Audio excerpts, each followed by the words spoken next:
Hello mga pangga.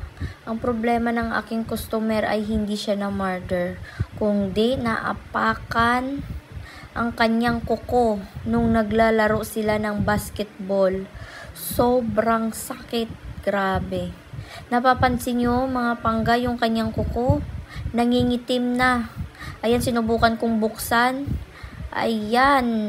Bigla ako napatigil, sabi ko may laman talaga at hindi nga ako nagkamali. Mayroon nga. Ayan na yun. Yan.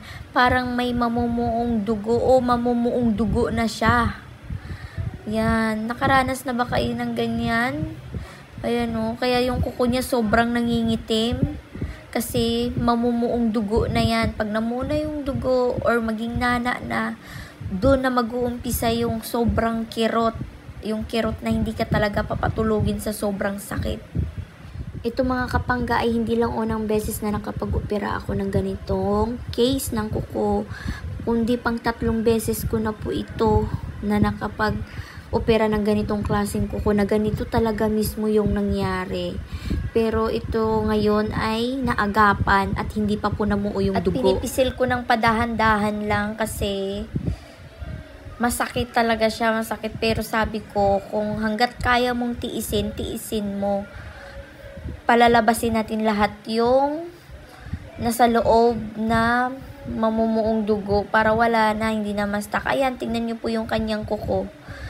Bumabalik na po sa paunti-unti yung parang pumuti na, hindi na po siya nangingitim.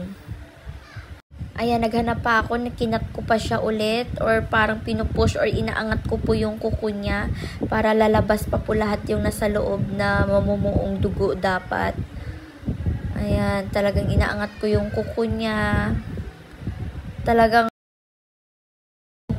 matutuklap at matutuklap na talaga yan. Sabi ko bago mag-1 linggo, mapapansin niya, aangat na yung kuko niya yan. Talagang matay na talaga. Ayan,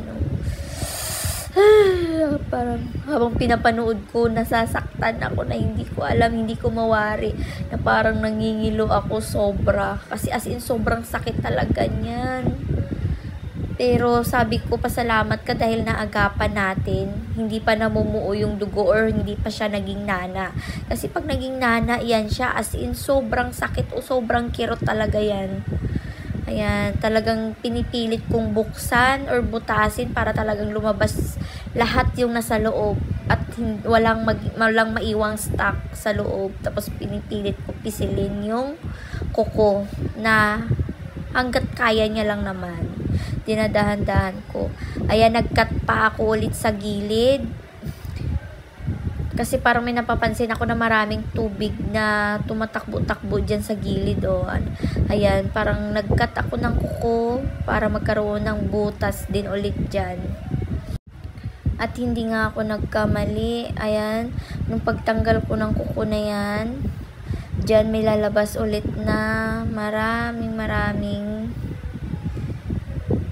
dugo or mamumuong dugo na maging nana parang dapat. Ayan, dinadahan-dahan ko. Pero ako habang nagsasalita, hindi ko mawari. Ramdam na ramdam ko pa rin yung pangingilo hanggang ngayon. Abangan nyo po mga kapangga yung part 2 po nito. Ang part 2 po ay tutuklapin ko po yung kanyang kuko. Tatanggalin na po natin kasi namatay na po. Kaya abangan nyo po.